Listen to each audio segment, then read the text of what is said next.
Un mot que j'aime beaucoup. Le monde se base sur ce qu'il voit le plus souvent quand des personnes se rencontrent ou encore quand on veut aller dans un restaurant par exemple.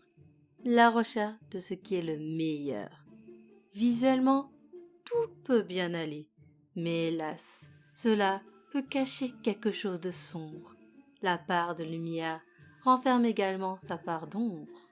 Tiens, des visiteurs? Mais que faites-vous ici? Vous n'êtes pas censé être ici. Oh, pas grave. Vous avez entendu me dire juste avant, n'est-ce pas? Ne me mentez pas. J'affirme que même à Noël, tout est illusoire. Les légendes qu'on raconte, oubliez-les. Je vais vous révéler quelques petites choses qui changeront la façon dont vous voyez Noël. Effacez de votre mémoire les histoires, les personnages, les décors, tout sans exception. Fermez vos yeux et videz votre esprit. C'est bon? Rouvrez vos yeux alors. Je peux voir le néant dans vos regards. Alors, commençons notre voyage par un fait divers qui hante le monde entier à l'approche de Noël depuis quelques années. Des crimes et des disparitions se produisent durant le mois de décembre. Des adultes comme des enfants sont les victimes d'une étrange chose. Elle tue sans aucune distinction, mais parfois elle semble en emporter certains. Il arrive aussi que des morceaux de corps soient retrouvés avec de terribles blessures, montrant des actes de torture, à quelques kilomètres des crimes, disposés comme des œuvres d'art. Dans les maisons ciblées, la décoration de Noël, basique, se transforme en une scène d'horreur. Les guirlandes, remplacées par les intestins ou les boyaux, le sapin possède des morceaux de cadavres comme boules de Noël, avec en guise d'étoile une tête humaine ou animale. Dans les chaussettes, on peut y trouver des morceaux de charbon et des yeux également. La couronne de Noël a changé pour faire place aux dents sur certaines feuilles. Des lutins au regard angoissant sont disposés dans différents coins de la maison. Une odeur nauséabonde envahit la pièce, mélangée à celle des épices, de pain, de la cannelle et autres odeurs. Des symboles ornent les murs et les sols. Canne à sucre, cadeaux, Père Noël, sapin. Une vraie décoration de Noël sanglante. Malsain et morbide. Deux mots revenus dans la bouche des policiers ayant vu les scènes de crime. Insupportable pour la plupart d'entrer à l'intérieur. Les plus téméraires, 5 minutes au maximum. Pour enquêter, ils ont dû mettre des masques pour être épargnés par l'odeur. Meurtrier humain? Non, impossible. Le meurtrier ne peut être humain. Les scènes de crime le prouvent, mais pas seulement. Il y a eu quelques survivants à ces atrocités. Certaines personnes ont dessiné la chose avant de se donner la mort ou de tomber dans leur folie. Voilà sa description. Elle ressemble à une bête. Un mélange entre une chèvre et une sorte de démon. 2 cornes ornent sa tête. 2 yeux enfantent dont le regard vous glace le sang. Une bouche munie de dents pointues et d'une langue fourchue. Son corps est recouvert de fourrure. Ses pieds sont des sabots comme ceux des chèvres. Des chaînes y sont accrochées avec au bout de chacune des petites cloches. À chaque pas, on peut les entendre tinter, signe de son arrivée. Ses mains, munies de griffes acérées, peuvent gravement blesser, voire tuer une ou plusieurs personnes. Parfois, un vêtement de Noël habille cette immonde créature, semblable à celui du gentil Père Noël, sauf que celui-ci est recouvert de saleté et de sang. Voilà ce qui est raconté. Et cela se reproduit chaque année à la période de Noël. Mais étrangement, les crimes sont oubliés de tous, et les gens refêtent sans crainte chaque année Noël. La police enquête un moment, puis d'un coup, plus rien.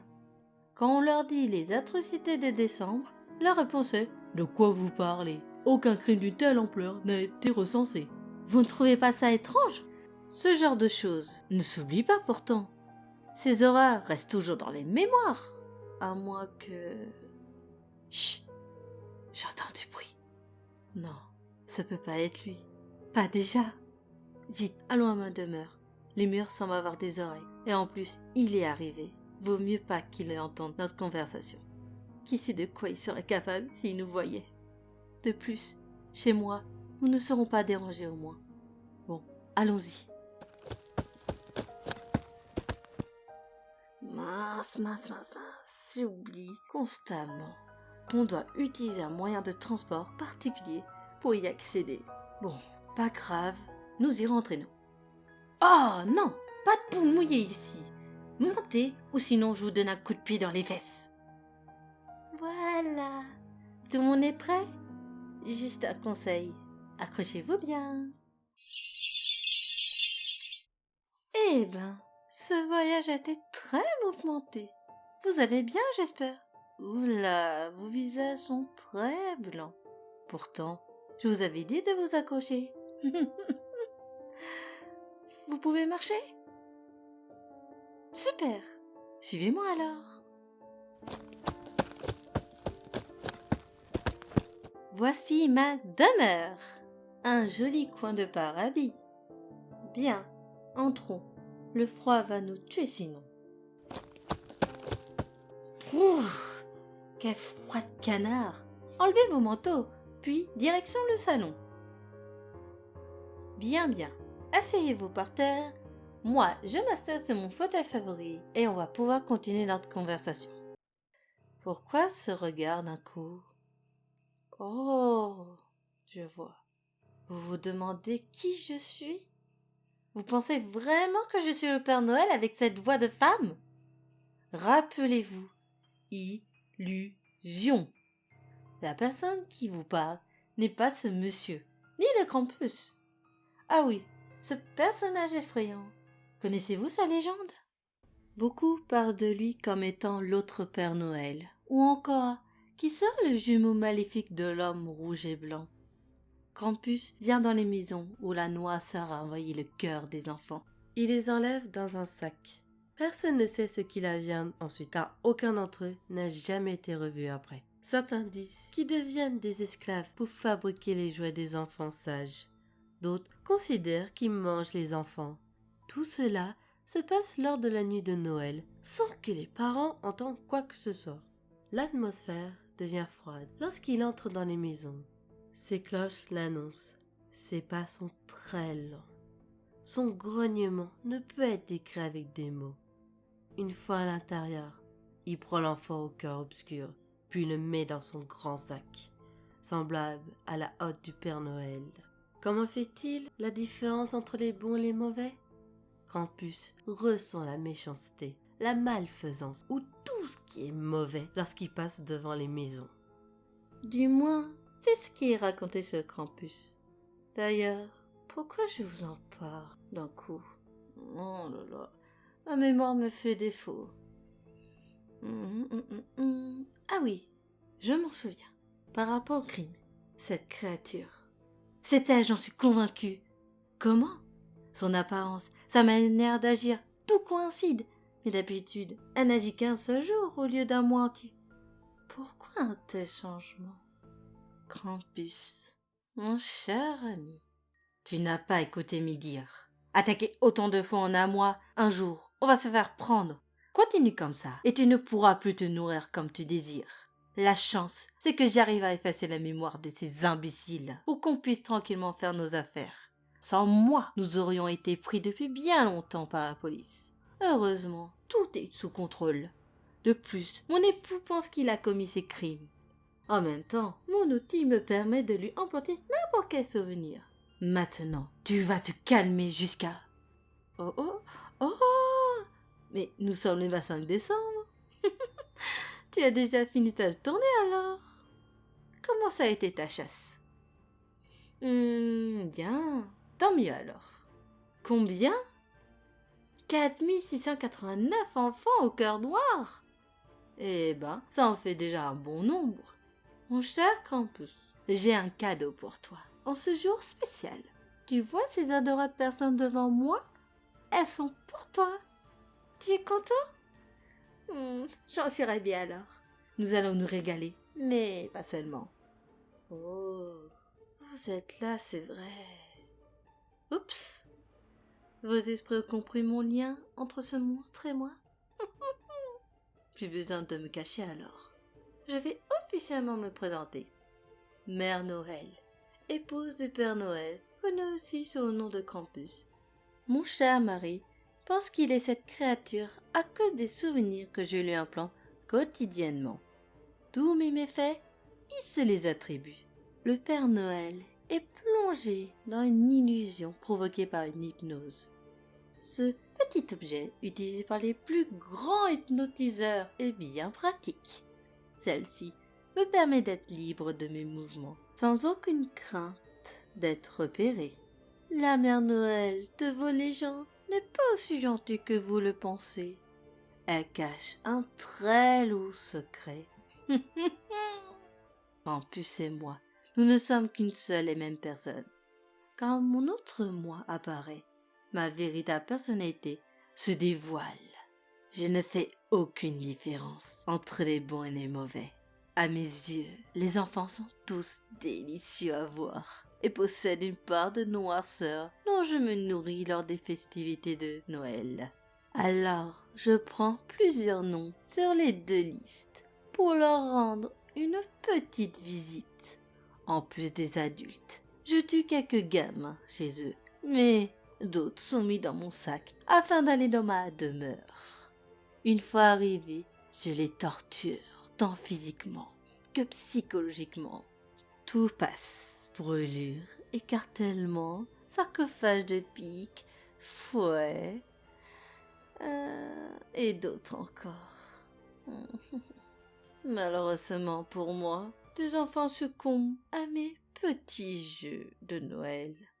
Pour les survivants, au bout d'un petit moment, je choisis leur destinée. Les plus faibles finiront en nourriture ou en décoration.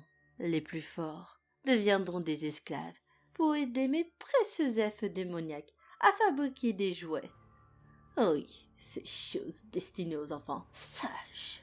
Parfois, je laisse mes petits chéris s'amuser avec les petits enfants. Mais cela se finit souvent en un jeu très sanglant.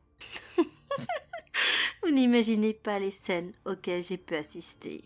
Et honnêtement, c'était magnifique à voir.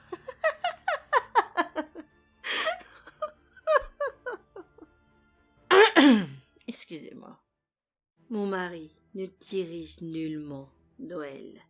La réalité est que le seul chef, c'est moi. Je crée l'illusion de Noël en cachant sa part d'ombre au monde entier. Après tout, sans cette magie, je ne pourrais satisfaire mes propres désirs. Illusion, illusion, illusion. Ce mot tourne et tourne dans ma tête.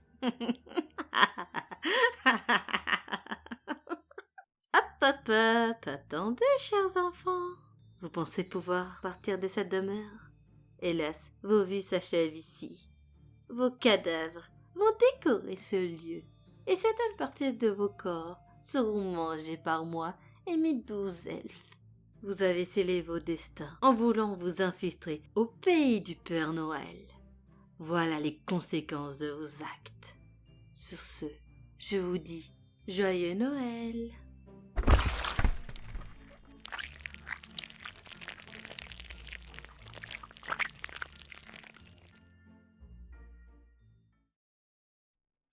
Quoi? Krampus aurait été la mère Noël? Mais je m'y perds, je croyais que Krampus était le Père Noël, ou que le Krampus était l'autre Père Noël. Oh là là, cette histoire nous rend dingue. Oh là là, une belle histoire pour fêter Noël, n'est-ce pas, mes chers amis? En tout cas, j'espère que cette histoire vous aura plu. Et moi, je vais vous laisser. Je vous dis encore joyeux Noël et à bientôt dans la roulotte itinérante. Hark how the bells, sweet silver bells, all seem to say, throw cares away, Christmas is here, bringing good cheer to young and old, meek and the bold. Ding.